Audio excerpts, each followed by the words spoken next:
The coordinator call the roll.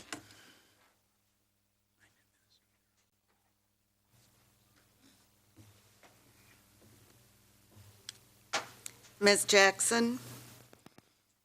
Mr. Rollins? Here. Mr. Scrivano? Here.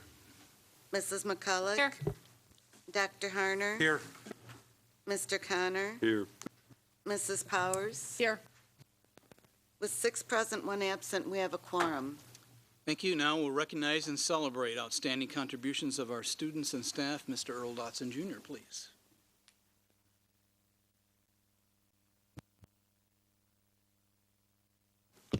Thank you and good evening. Thurgood Marshall School 8th grader Ethan Strombeck competed in March in the Illinois National Geographic State B. This is the 3rd consecutive year Ethan has been a semifinalist in the competition. Each year, he was the winner at Marshall in the school's Geography B, then did well enough on a paper and pencil test to make it to the State B 3 years in a row. Congratulations, Ethan, and thank you to the teachers, staff, and family who has supported him. Please join me in giving him a round of applause for this achievement. Ethan.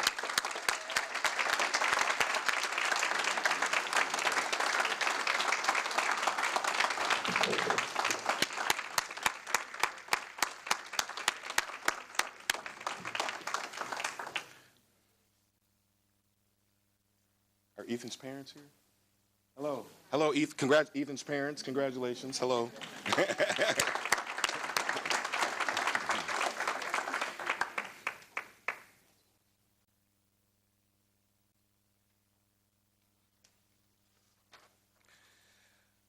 Another accomplishment from Thurgood Marshall. Thurgood Marshall School's Scholastic Bowl A team came in 12th place of 128 teams in the National Academic Quiz Tournament in Dallas, May 9th and 10th.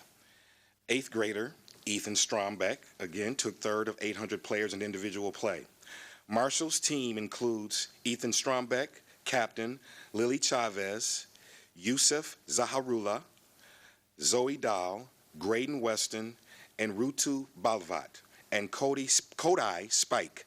Congratulations to these students, and thank you to their parents, friends, and staff at Marshall who support them. Please join me in congratulating these students and their accomplishments.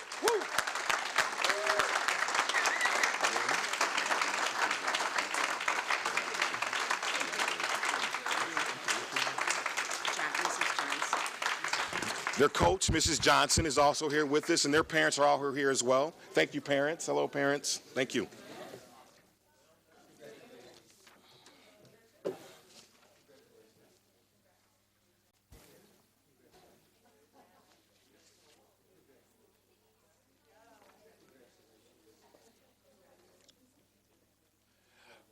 And I believe we're going to hear from Yusuf Zaharullah later on. Thank you. Thank you, sir. That is all.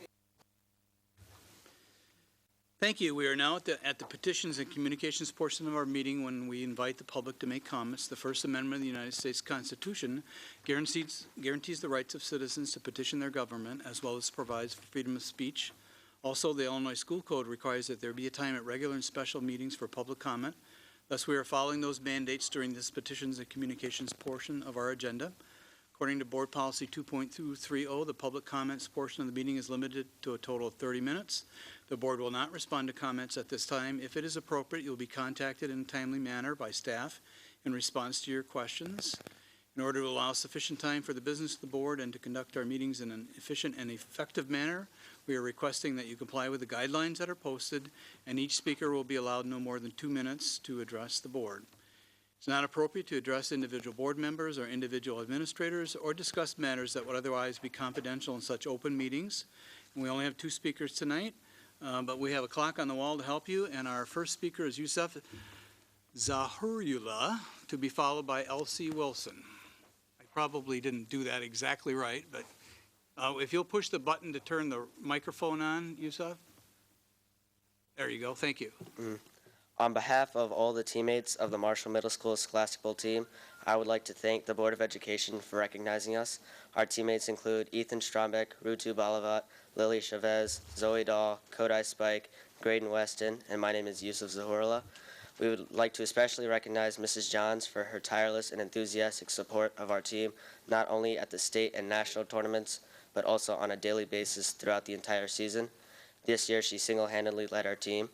We would also like to thank Mrs. Strombeck and Mrs. Spike for helping at the national tournament in Dallas. And lastly, we'd like to thank our principal, Mrs. Faber, for supporting our team. And thank you for all this special recognition. Great job.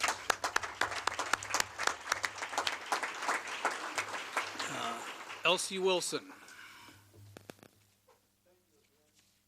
Elsie, if I could have you turn the microphone on? Thank you. Sure. Thank you again. The Atlanta Journal-Constitution, date May 21, 2015. Topic, in your schools. And one of the subtopics is grad rates rise. How some schools did it. Online course among the methods in some students' cases. Reaching out to parents has helped in other situations. In my opinion, District 205 needs to read, then evaluate how this relates to District 205 schools, as it pertains to our children. 7 states, Michigan, New York, Ohio, Florida, California, and Illinois, educate about 40% of the nation's black students. According to an annual Grad Nation report produced in part by America's Promise Alliance organization, all of these states either have graduation rates in the 60th percentile for black students or have recently experienced significant declines. Our goal should be for our students to be productive citizens, whether or not they go to college. Top 10 metro Atlanta high schools seeing biggest jump in graduation rates dated from 2011 through 2014. Again, it's the Atlanta Journal-Constitution, date May 21, 2015, and I'm sure you can get it on the internet. Thank you. Thank you, sir. We thank you all for your interest and for your cooperation with our guidelines. At this time, I will ask for any board member comments. Mr. Connor. 2 comments. One is congratulations to the academic all-stars that were honored last Thursday. And in one particular note, I wanted to say to the visual artists, every one of the finalists were, I thought, extraordinary. A lot of talent there, and really commend everyone for their achievements, but I thought the visual artists were especially impressive. Second is I normally give a shout out to students and teachers, but tonight I'm going to give a shout out to Karina Curry for what I thought was probably one of the best pieces of research we've had in a long time. So congratulations on the Title I article. It was really well done, and Karina deserves a lot of credit for that. We'll give you a round of applause for that. Good job. Any other board member comments at this time? Mr. Rollins. I just want to wish Mrs. Jackson a happy birthday and publicly apologize for forgetting to bring her a cupcake. Oh, okay. It's in the car. No. Thank you. Okay. Seeing no other comments, we'll move on to the consent portion of our agenda, including the following items: the meeting minutes of May 12, 2015, purchase orders, payroll, accounts payable, contracts under $10,000, and travel. 3 bid recommendations, 15-34, which is the Spring Creek Elementary School asbestos abatement, 15-42, which is the Marsh Elementary School additions and renovations, and 15-43, which is the Hillman Elementary School additions and renovations.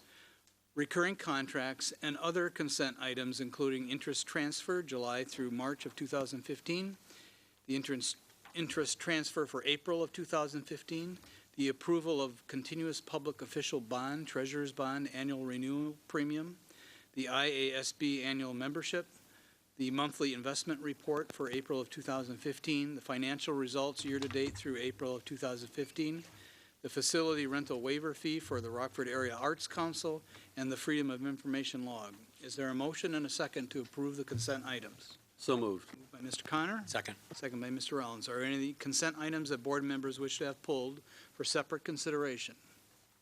Mr. Rollins? 10G. 10G. Ms. Jackson? 8. 8, all of 8.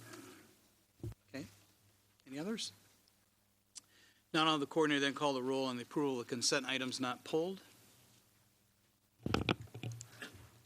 Ms. Jackson? Yes. Mr. Rollins? Yes. Mr. Scrivano? Yes. Mrs. McCulloch? Yes. Dr. Harner? Yes. Mr. Connor? Yes. Mrs. Powers? Yes. The motion passes unanimously. Ms. Jackson, for item 8, do you want them together or together? Okay. I'll take a motion and a second for the approval of the items listed under bid recommendations 8A, A, B, and C. So moved. Moved by Mr. Connor. Second. Second by Mr. Rollins. Questions or discussion? Okay. If none, I'll have the coordinator call the roll on the approval of the 3 bid recommendations. Mr. Rollins? Yes. Mr. Scrivano? Yes. Mrs. McCulloch? Yes.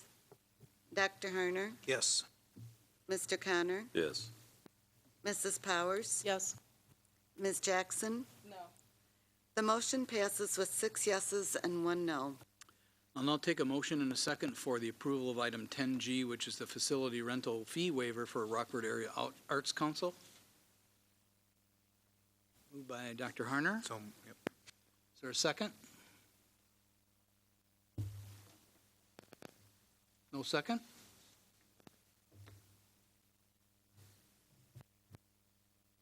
All right, now what do I?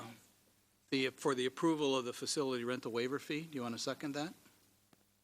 Okay, so the motion fails.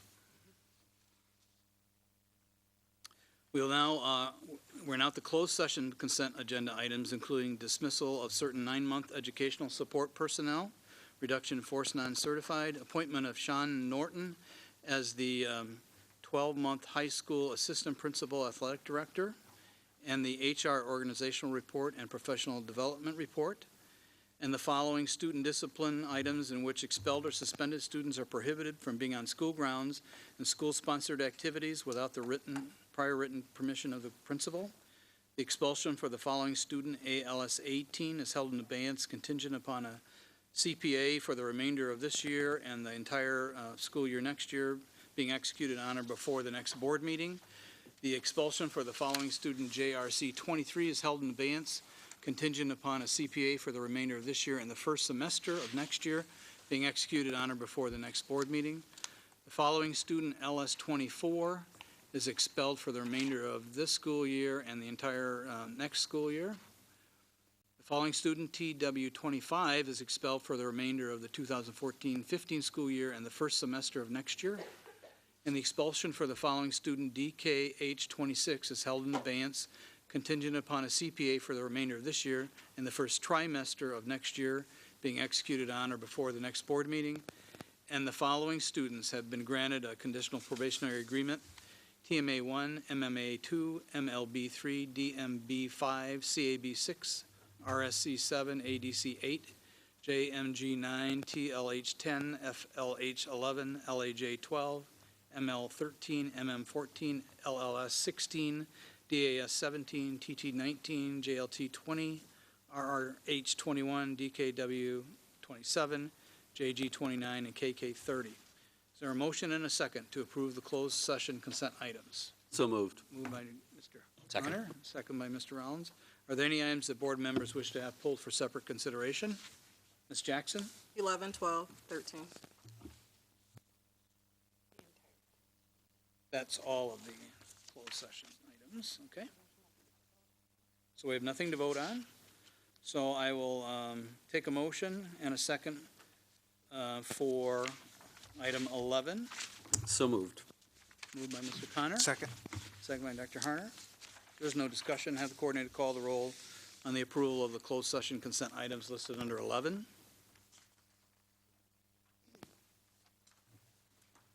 Dr. Harner? Yes. Mr. Connor, Yes.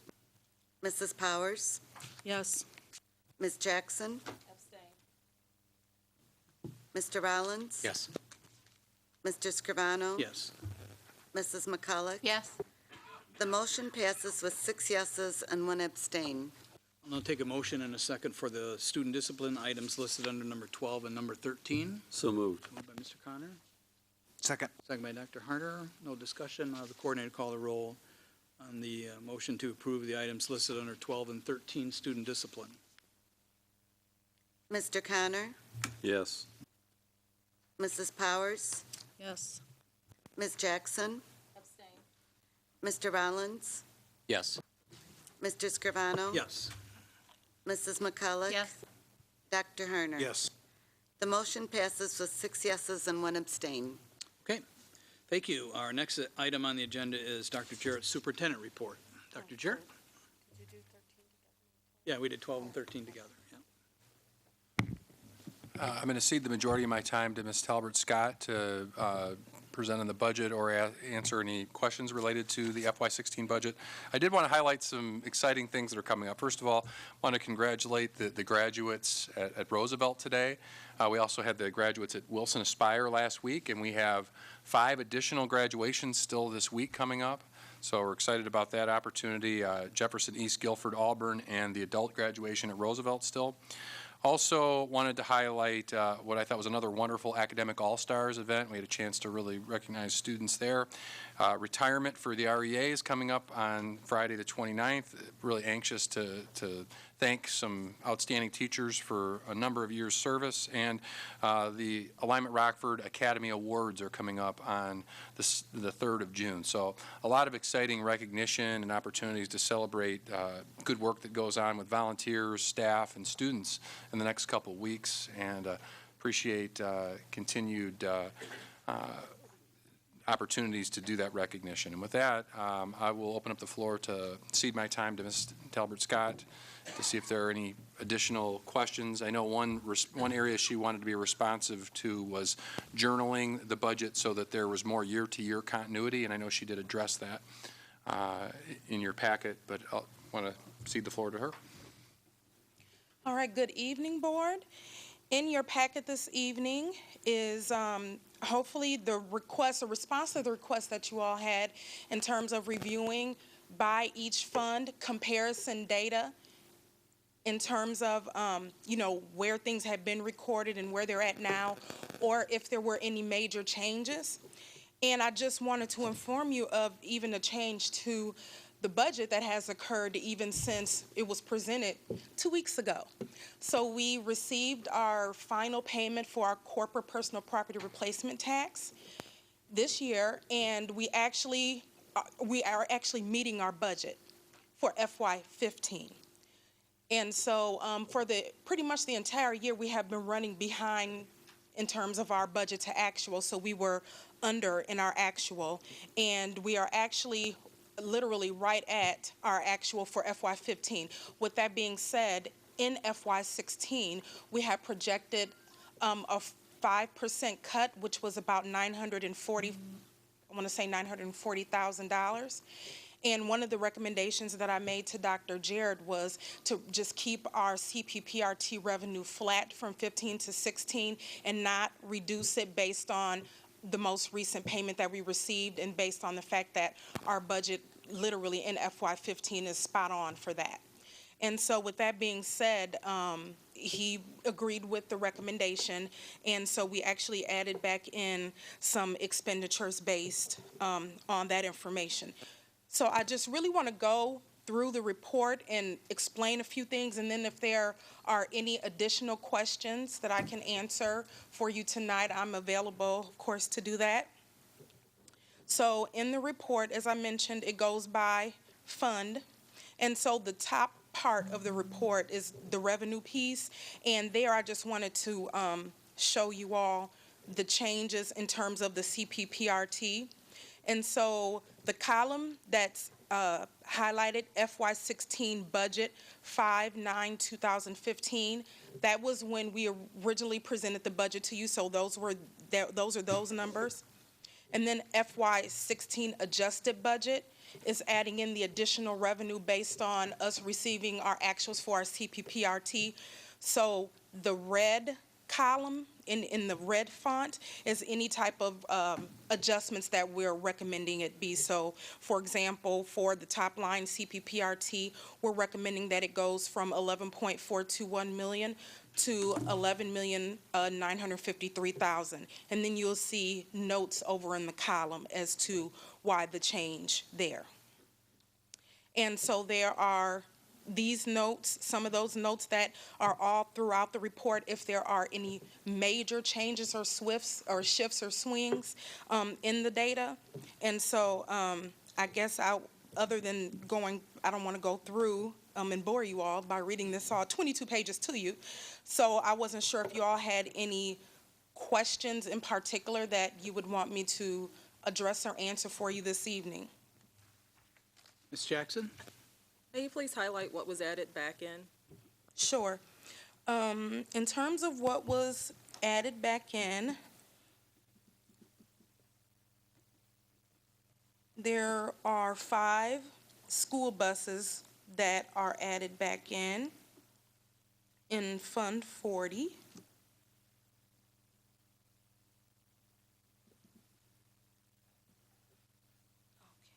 sorry. I'm trying to find the exact page number for that one. Okay, that will be on page 19 of 22. So we are recommending adding back in so that there will be a total of 11 school buses purchased, and that's an additional $425,000.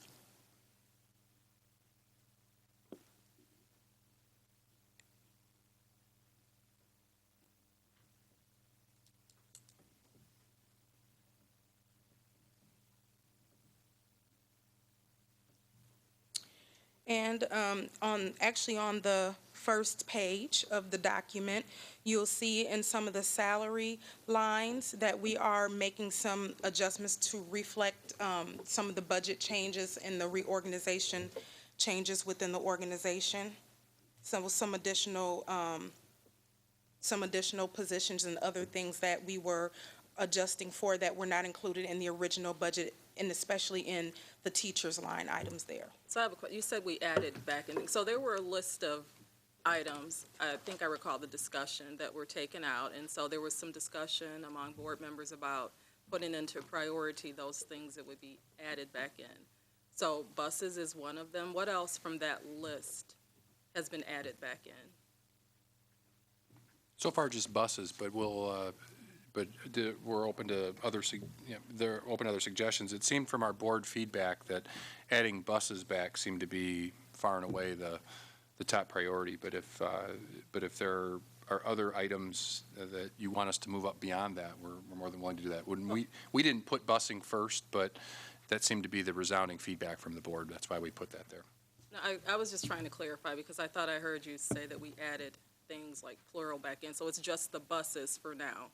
From that, I think it was probably furniture and something else on that list, right? Okay. Okay. All right. So just buses from that list. And Yes. then the salaries, are you talking page 1? The regular salaries? The regular, Are those, who fits into regular salaries?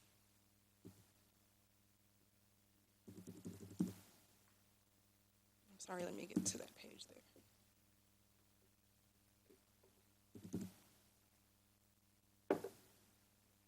Okay, regular salaries would include administrative salaries.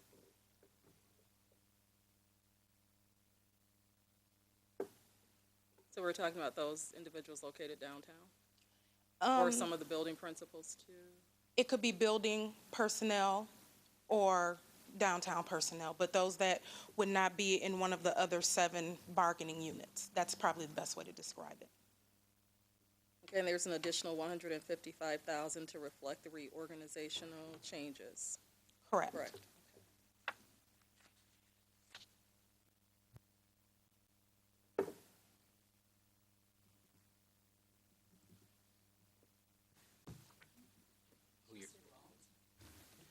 Okay, so I just want to make sure I'm understanding this. It looks like you've added about $840,000 in revenue from CPPRT for fiscal year 16 from the last budget.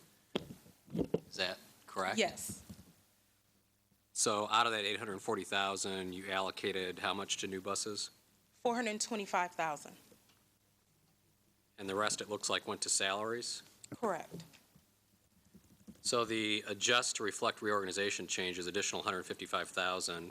What's the pickup on $155,000 from the May 9th budget to this budget? You said I'm sorry, I don't. Why was there an increase in salaries from May 9th to today of $155,000? Well, part of this has to do with, as the allocation process is completing, so some of this has to do with as enrollment continues to, I don't want to say increase, but change and shift, that there are some additional positions that are being added in the teacher category, as well as there's some in the regular salaries category that directly has to do with the reorganization information. And there were a couple of other things that were discussed last time, one of which was transferring some salaries from the O&M fund probably over to the capital fund. Does this budget reflect that anywhere? It does not yet. Todd is finalizing that information. He's doing a time study, and feel free to jump in to make sure that I get this correct. He's doing a time study of those people who are working on the various capital projects to determine what portion can be charged to the capital plan as opposed to what portion should stay in Fund 20. And then there was also a discussion about whether we needed to buy as many vehicles for personal use as we're buying. Where are we at on that analysis? We have a meeting coming up in about a week to two to review that, to make sure, to clean up the policy. But there's a lot of work that we have to do to analyze what's best for the district from a cost perspective. So we're in the process of looking at it both from a policy and a cost perspective. Mr. Schmidt, Mr. Weisman, or Dr. Weisman, excuse me, and Mrs. Hoadley are working together on that. And I think there's something, not this week, but the week after on my calendar to review their findings. Is there a chance that that will affect the fiscal year 16 budget? Will that be finalized before the budget is finalized? I think that is somewhat unlikely at this point. We're going to, if we can find opportunities, we will, but we have to make sure we make the right decision in terms of, we don't want to make a decision that ends up costing the district additional money in mileage reimbursement, for example. So we have to move cautiously and make sure we get it right. Okay. Ms. McCullough. I just was going to ask Mr. Rollins where he got his number. I get $909,000. Is it not those three?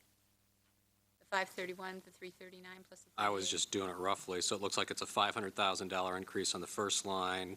339, 720, and 38, 774, which is 909 to 851. Yeah, see, I was just rounding. And so, and the buses were what, 40? 425,000. That would have made it easy. Any other questions? Ms. Jackson. I do. There was something that you said that Mr. Rollins reminded me. So you talked about being additional positions based on enrollment numbers. What enrollment numbers? What numbers are you So, for example, there are 2 teaching positions that are being added, and it's basically based on, I'm not exactly involved in it, so I'm going to turn and look at Todd, if you can answer that question, please. Basically, as we look at our allocations out there, if we have 2 class sizes, 2 teachers out there, and we have 65 kids enrolled, we would add that additional classroom based on how the zones and how the kids are moving throughout the district. So But those you are said some of if, right? So that's an example of when we're adding them. Is when we're sitting there, we look at the enrollment that we have in that building and the class sizes in there, if it makes sense for us to open up another classroom out there and bring those students in there. Right, thank you, but I thought I heard you say that there were additional positions and you named teachers based on enrollment data. And then I hear you saying if, so are there or Yes, aren't there there? are. There are. That's when we would do that, is we look at the enrollment as it shifts from building to building. If there's more students that, than allocations contractual max for those teachers, then we would add the additional allocation. And then also with that, if the building has additional allocations in their students, we also look at the specialists in those buildings too, where sometimes we have to add a .2 specialist or things of that nature too. So may I get a breakdown of that information then, because I want to see exactly what positions were added? Yes. Okay, thank you. Ms. Powers? So on page 4, out of Fund 10, the travel budget for 13, 14, and 15 was fairly flat. And then the forecast for 15 is down from that, but then the FY16 budget for 5.9, it was a huge jump, and it goes well past what we experienced in that 3-year trend. And then when I see the revised full year 15, now it's down to 75. I mean, that's a perfect line item to me that makes no sense. So help me understand how you've got 3 years that look fairly consistent, and then the last 3 columns are all over the place. Okay, so the first 2 years are of course the actual, 13 and 14. 15 is our budget, and FY15 actual is just what we have year to date. So there could be additional expenditures that would hit this number. This is just what we have as of this date. FY16 is based on the information that was submitted in terms of the budget. I don't have that exact information about where the increases or the changes came from, but I can get you that additional information. The next column, that is the 75,000, that's the change. So that's comparing FY15 budget to FY16 budget and saying there's a $75,000 increase. Okay, so I would like someone to dig into that for me, given, that we are pinching every penny that we can, $75,000 in what is discretionary. Thank you, Mr. Scrivano. I'd like a rationale as to why we are budgeting up on that. It is Fund 10 Travel, page 4.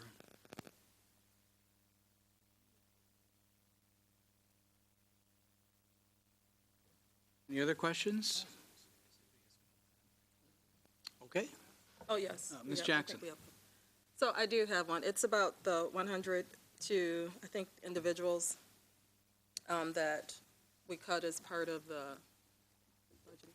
Can you give me a breakdown? Let me know how many of those folks we reabsorbed elsewhere? Certainly. Okay. Mr. Rollins? Yeah, I had one other question. There's something on here about BIS-YSN contract, $600,000 previously not budgeted for. What is that about? So that is an item that is in Mrs. Angela Heights Carter area. She actually did budget for that in the previous year, but for whatever reason, it didn't make it into our FY15 budget. And so to us, that would be considered a budget variance.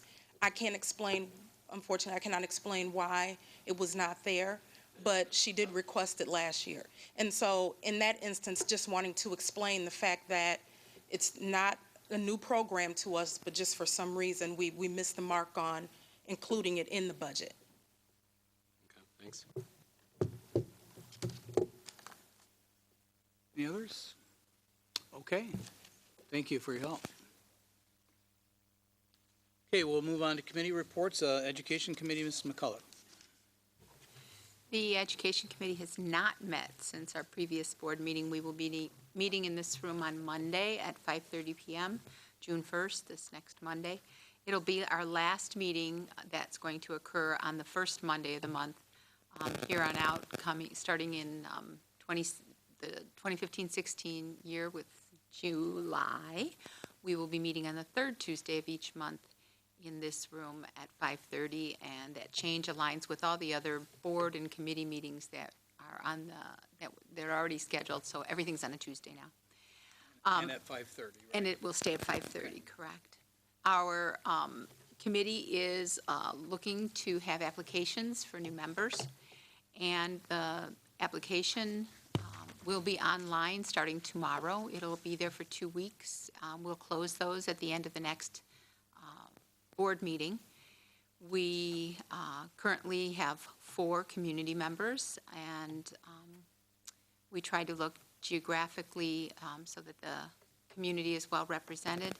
And if anybody cannot get online for an application, they can come into the office, and our administrative assistant will have hard copies of those. So that ends my report.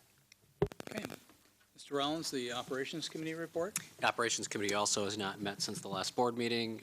We also will be looking for community members. We have 4 community members, just like the Education Committee. There will be applications online. They will also be open for 2 weeks. If anybody's interested, submit an application through the website or mail it in. And our next meeting will be the first Tuesday in June, whenever that is. Which is probably June 2nd.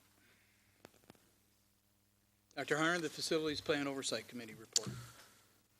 The Facilities Plan Oversight Committee met on May 19th, 7 p.m. We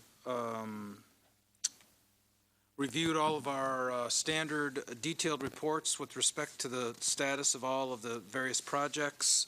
The reports allow you to kind of track everything that's in process.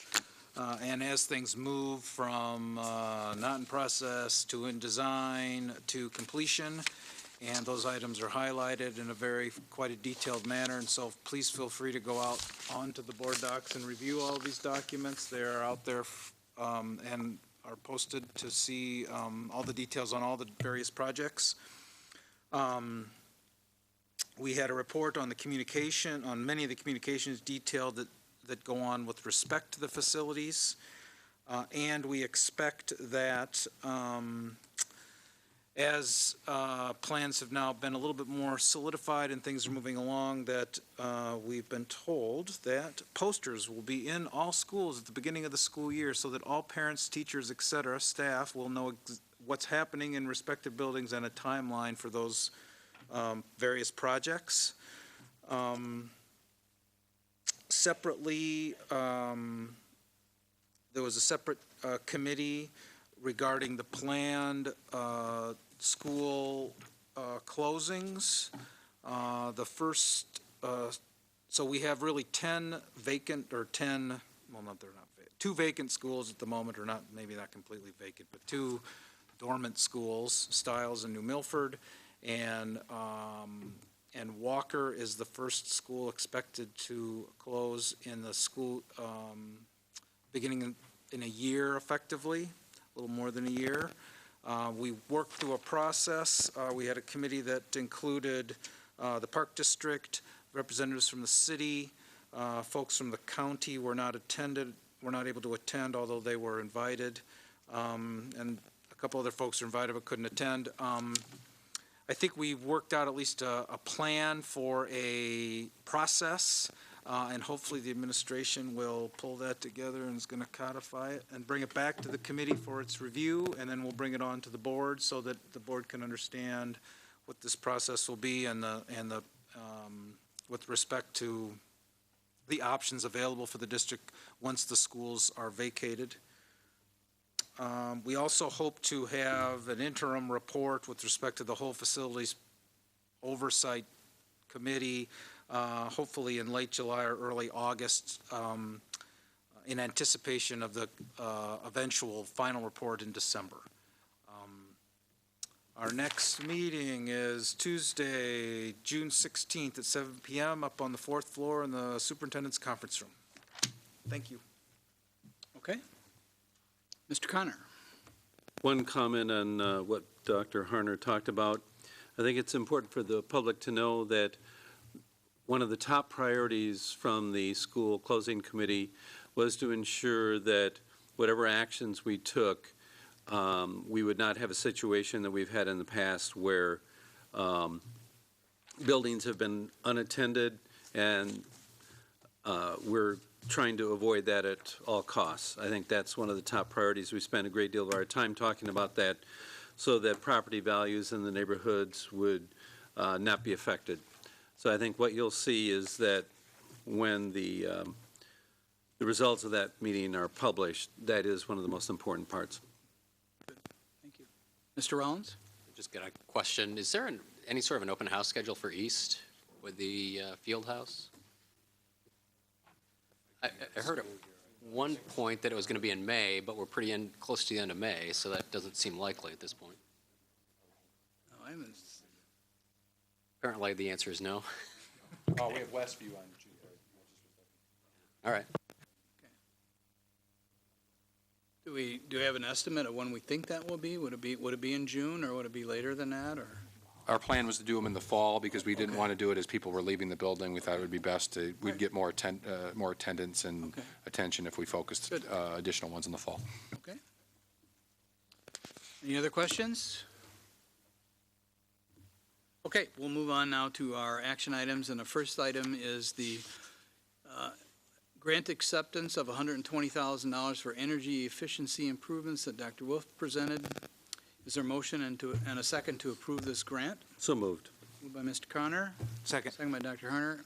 Are there any questions or discussions? Seeing none, I'll have the coordinator call the roll on the approval of the energy efficiency improvements grant. Mrs. Powers? Yes. Ms. Jackson? Yes. Mr. Rollins? Yes. Mr. Scrivano? Yes. Mrs. McCulloch? Yes. Dr. Harner? Yes. Mr. Connor? Yes. The motion passes unanimously. Our second item is the community eligibility provision that Mr. Schmidt presented. Is there a motion and a second to approve this provision? So moved. Moved by Mr. Connor, Second. second by Dr. Hunter. Are there any questions or discussion?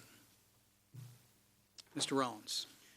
I guess I'll just say that, because I do want to say this, that as a federal taxpayer, I think this is a dumb idea. But nobody elected me to Congress. Okay. I'm elected to the Rockford School Board. And I'll tell you, the reason it's a dumb idea, I mean, under this program, let's be honest about this, somebody will pay for a free lunch and breakfast for my children.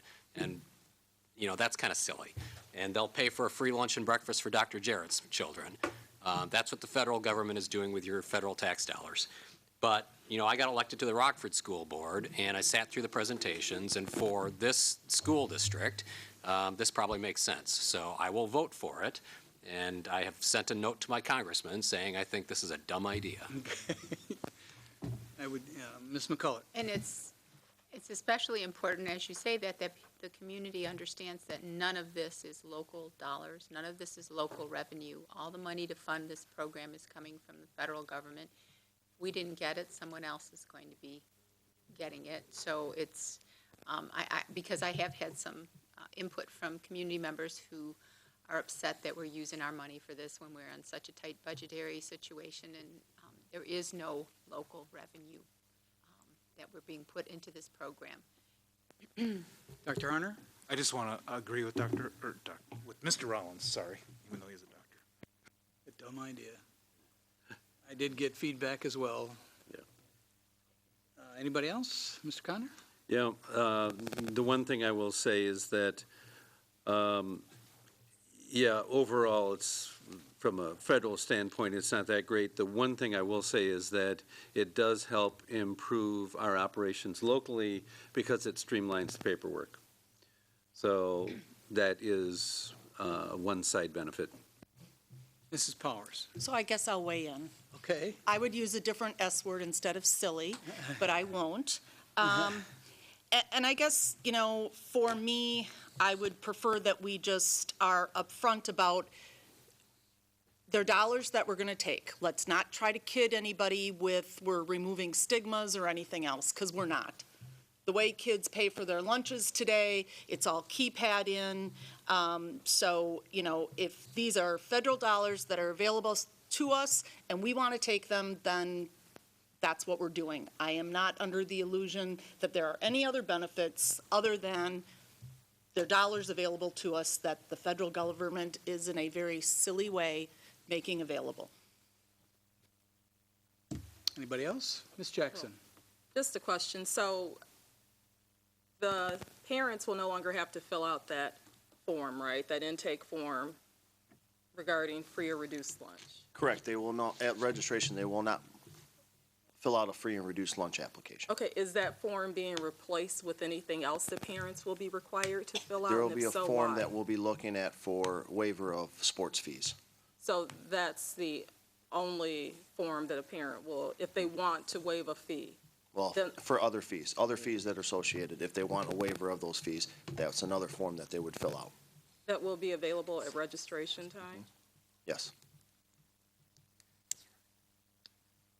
So, yeah, because a lot of those fees are based on our free and reduced lunch counts, correct? Correct. Were the numbers were down for that, right? The number of our students taking advantage of that program? Was it down? Of what program? The former program?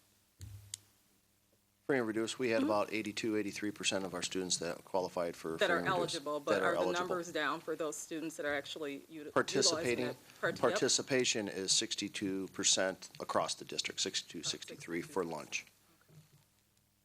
Higher at the elementary schools, lower at the high schools. I have a question, and that is, if we approve this, is this for forever, or is this until we make a change? 4 years, 4 years, okay? then we can reapply for it. Okay. Anybody else? Mr. Rollins? Actually, if I remember right, didn't you tell us we could opt out at any time, like on Yes. an annual basis? Yes, we can So opt it is out. the federal government is locking itself in for 4 years, but we can actually opt out annually. Yes, you are Okay. correct. Okay. Thank you for clarifying that. Anybody else? Okay. We have a motion and a second. I'll have the coordinator call the roll on the approval of the community eligibility provision. Ms. Jackson? No. Mr. Rollins? Yes. Mr. Scrivano? Yes. Mrs. McCullough? Yes. Dr. Herner? Yes. Mr. Connor? Yes. Mrs. Powers?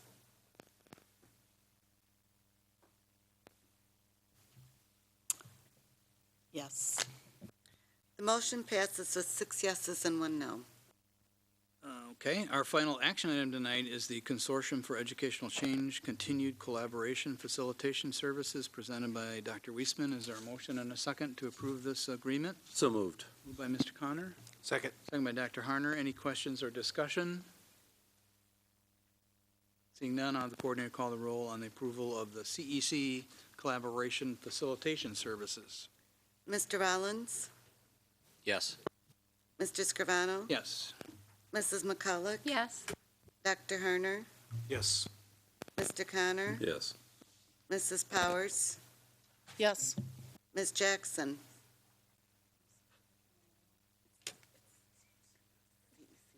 No. The motion passes with 6 yeses and 1 no.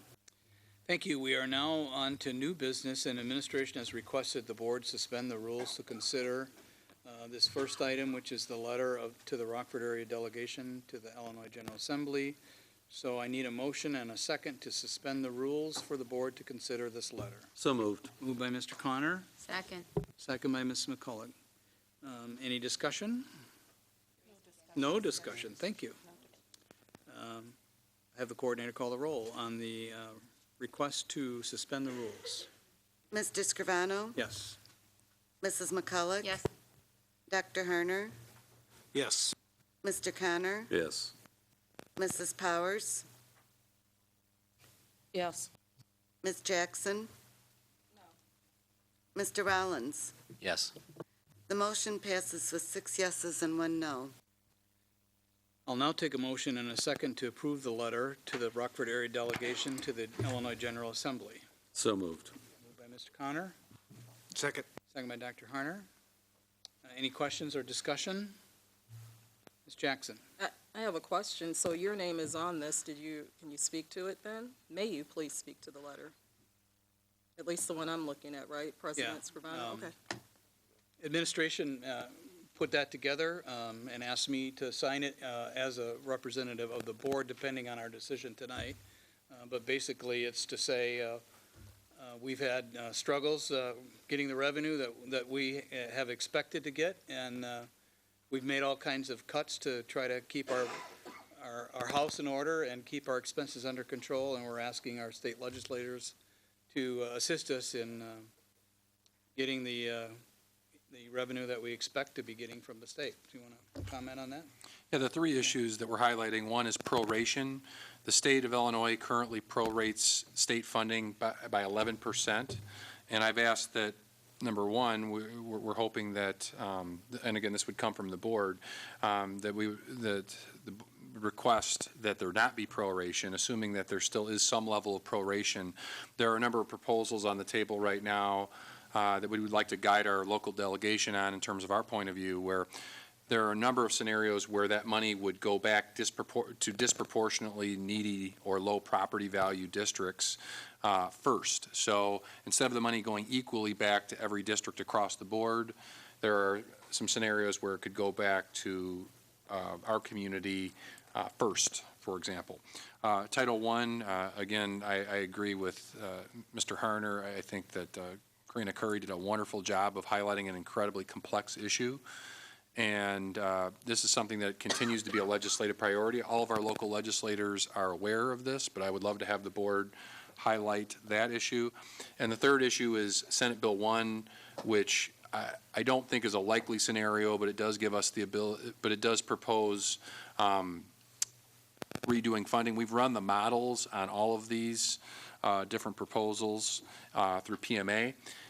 And all three of these, I think, would have a huge impact on students and allow us, and I think would be a more equitable distribution of state resources. So this would be a way to let our local delegation know that the board would be speaking with one voice. They've certainly heard from me, and I think it would be more powerful for them to hear from you as a board, which is why, and the timing on the double asterisks, I felt, well, unfortunately, we probably would have had time to do it in June still. In theory, the end of the budget is supposed to be resolved prior to the end of this week. So I thought it would be prudent to get this in the hands of our local legislators sooner rather than later. So thank you for your consideration, and I hope you'll consider authorizing Mr. Scrivano with a majority vote to sign this letter and send it to our local delegation immediately. Any other questions or comments? Mr. Connor. I'm in favor of the idea on this. The only suggestion, and I wouldn't hold up a vote or anything, is that I think what's usually more successful with local legislators is to be a little bit more specific. If you read our three items, it really basically calls out the problems, and which is fine. I think it would be just good to say something like, either don't do the proration or make it 94%, or on Title I, have something specific. I think when you talk to local legislators, I think it helps them to know exactly what you are proposing. So if I had any suggestions, it would be to have that kind of language that would be slightly more specific on each of the three items, the Title I, the proration, and the Senate Bill 1. Okay, do that. Any other questions or discussion? Ms. Jackson. So were there suggested changes that you're going to make to the letter before it's sent out? I heard some recommendations, and did you say we could do that? I just want to be clear. I'm asking you, President Scrivano. Did you say we can do that? If that's the wishes of if that's the wishes of the board, we will do that. Okay. So then what will we be approving tonight? Will Mr. Connor then make an amendment or change? I mean, so what? You want Is to, that okay, sure. I guess legal. What are you? Yeah, that would be the right way to do it, is to amend the motion to.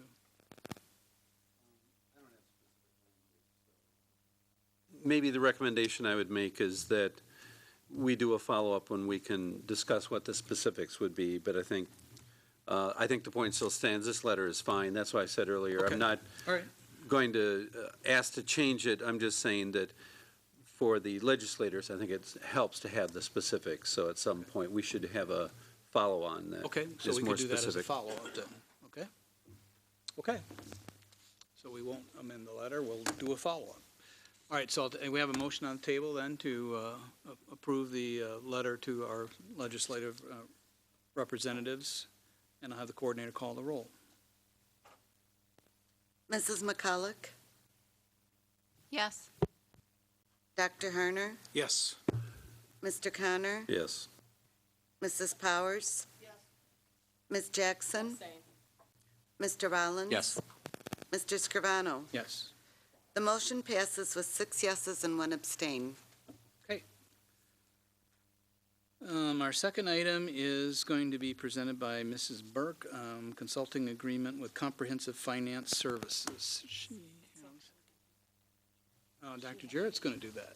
Yes, we have both Mrs. Burke and Mrs. Lumpkin are unavailable this evening. This involves a recommendation that I would ask the board to consider for the chief financial officer. We've gone through the search process, and we feel like we have a strong candidate, and I would like to encourage the board to consider supporting this at the next board meeting. Any questions for Dr. Jarrett? Okay. Thank you. And Mr. Schmidt, you're going to do the Auburn sidewalk easement. Yes, the city of Rockford is looking to put a sidewalk south of Auburn Street, east of Pierpont, just north of the tennis courts on Auburn. They're looking for a permanent easement. They'd like to start this work in the summer and have that sidewalk constructed here by beginning of August. So they're just asking for an easement for construction and a permanent easement for that sidewalk. Think this will have an impact on the safety of our children walking in that area? Right now, there is no sidewalk there on Auburn Street, so we'll connect that with, we just put a new little sidewalk in there, getting from the Pierpont to the tennis courts, and we'll connect that little sliver right there when they do it. Mr. Connor? I assume that the maintenance of that is the city's responsibility, and we don't have any No, liability in that. that'll be our sidewalk with students on there on our property. We'll be shoveling it like we do with all the sidewalks out there. Okay. In terms of any concrete replacement or that kind of maintenance, is that ours or is that the city's? So if it gets cracks in the, in the actual. Let me look at that real quick, because we just went back and forth. I believe that will be ours, our sidewalk on there, that it will be our sidewalk to repair that. All right.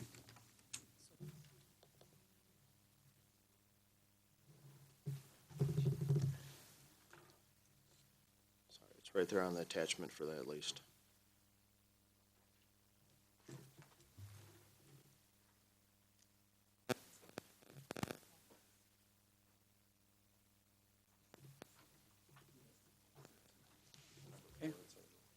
Yeah, number 4 says that there will, yes. Okay, any other questions for Mr. Schmidt? Not, this will be presented at our June 9th board meeting for a vote. Are there any other new business items or agenda items for tonight? Mr. Connor? It's not for tonight, but I am going to make a suggestion. Some of you may have noticed that the request for the use of the facilities by Rockford Arts Council was not passed. It wasn't even brought up for a motion. And I think one of the related issues is we've made some policy decisions on the costing, the extra costing it takes. And in this case, I think the number was close to $8,000, something like that. And we're all very supportive of the Arts Council, so it had nothing to do with the organization. It really had to do with requests where the in-kind donations did not cover what we felt were the legitimate costs. And personally, I think that our policy may not be written exactly how I like it, and we want to show support for the community. So one of our options is we could ask the administration to come up with a dollar amount where if they felt there was a community group that could not support the, if you will, rental of a facility by in-kind, that there be an amount of money set aside to do that. And so I'd like to ask the administration, I know dollars are very tight, but I'm thinking maybe in an amount like $20,000, $25,000, that's just a suggestion, or some amount where, in effect, we would set aside money for community groups that want to use our facilities and cannot come up with the in-kind. So I'd like us to at least look at that possibility to support those community groups where the in-kind doesn't meet the requirements. Ms. Jackson, were you next? So I was actually just speaking with Attorney Hoadley, asking if there was a policy that prohibited students from participating in commencement exercises if they had outstanding student fees. So I got a text from a parent today that said they were required to pay $500, they don't know for what, or else their child wouldn't be allowed to participate. Supposedly, this information was sent out last Thursday. So I'd ask the administration to look into that. And typically, graduation starts tomorrow, I think, and Right. concludes on Thursday. And so I don't know if we are excluding students because of their inability to pay outstanding fees. Okay. Stigma, I guess. Mr. Rollins? Yeah, Dr. Jarrett is aware of this. I don't know if anybody else reads the Chicago Tribune, but Sunday, the front page article had to do with school districts across the state who have increased educator pay in excess of that permitted by law by more than 6%. Is the 6% per year is the requirement. If you exceed it by more than 6% per year prior to retirement, you have to pay a penalty into TRS. And they had a chart on the inside page showing the districts, and we were at the top of the chart, showing that we had paid $1.8 million in penalties over the past 10 years. And so, I think that we need to figure out when that happened and how it happened. And I understand that Dr. Jarrett has asked his administration to do that, but I'd certainly like to know the answer as far as when that happened and how it happened. And I think we need to figure out, make sure that it doesn't happen again. Ms. Hoadley? Dr. Jarrett is gathering additional information, but the way the TRS statute is structured is that any kind of increase, whether it's a promotion to a new position or whether it's an extra duty assignment, it all goes into the calculation of whether or not that equates to 6% or more. So that does put the district in quite a bind. And I know we're gathering the information for the details for each individual who received that benefit, I guess, or we received that penalty. So has that been ongoing? I was kind of hoping the answer would be, oh yeah, that happened 10 years ago. No, and it's gotten worse because the exemptions, they had some certain exemptions that were applicable prior to 2011, and those were taken away. So one of the exemptions was if you were promoted into an administrative position, so from teacher status to an administrator position prior to 2011, that was not included, or an extra duty assignment, that was not included in the penalty. Just on But a now, preliminary- any kind of increases. Just on a preliminary basis, one of the things that makes it difficult to use that example is it's your top 4 years over the last 10 years. So it does become very difficult if someone takes on a new coaching assignment or if somebody moves up to an administrative role. With the number of certified employees we have in the district, and because it's your top 4 years of salary out of the last 10 years, it does make it difficult to manage that because there are so many different ways it can happen. But we're absolutely first going to study what has occurred, and we already have a preliminary chart of kind of what the last 10 years look like. And 2, we're going to start to problem solve where are some of the areas that we can work with our REA partners, as well as look at our administrative policies and procedures, do everything we can to minimize being in that situation, because we want to avoid that at all costs. But it is very challenging the way the statute is set up. I guess I would note that we seem to have a worse problem than other districts. We had the largest number of people that were affected, like 209 people. The average dollar amount was smaller than most other districts. So I guess my comment is that other districts seem to be managing it better than we are, and perhaps we need to figure out what they're doing.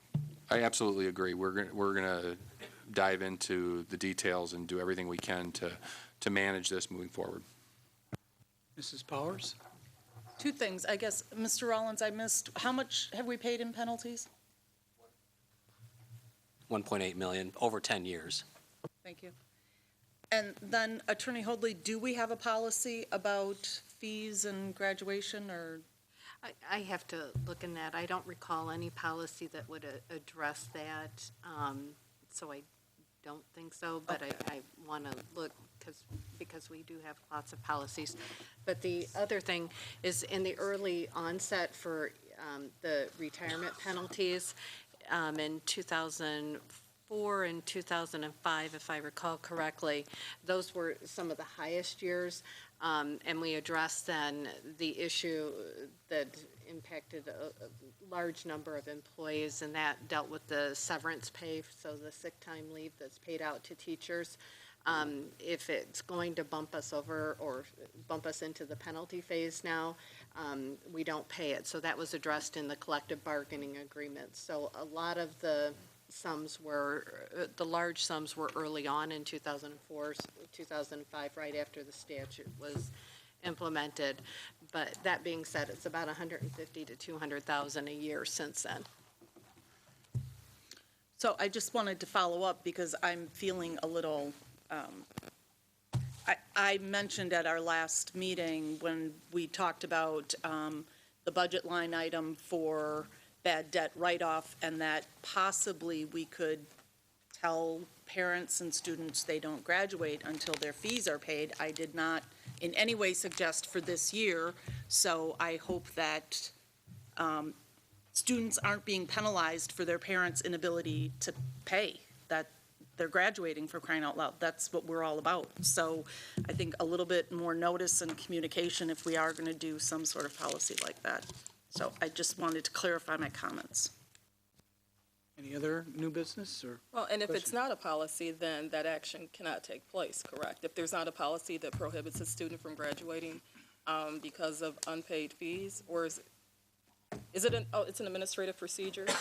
It could be an administrative procedure, or it could be in a handbook, in one of the student handbooks, or I just don't know enough about this issue in order to answer. So can you get back, because each school, Yes. does each school have a different handbook? No, I There's one believe there's a handbook. consistent handbook that's used across the district, but Mrs. Hyde-Carter would know that. But anyways, that information parents would have to know that ahead of time, correct? If it's in a handbook that they get, they would.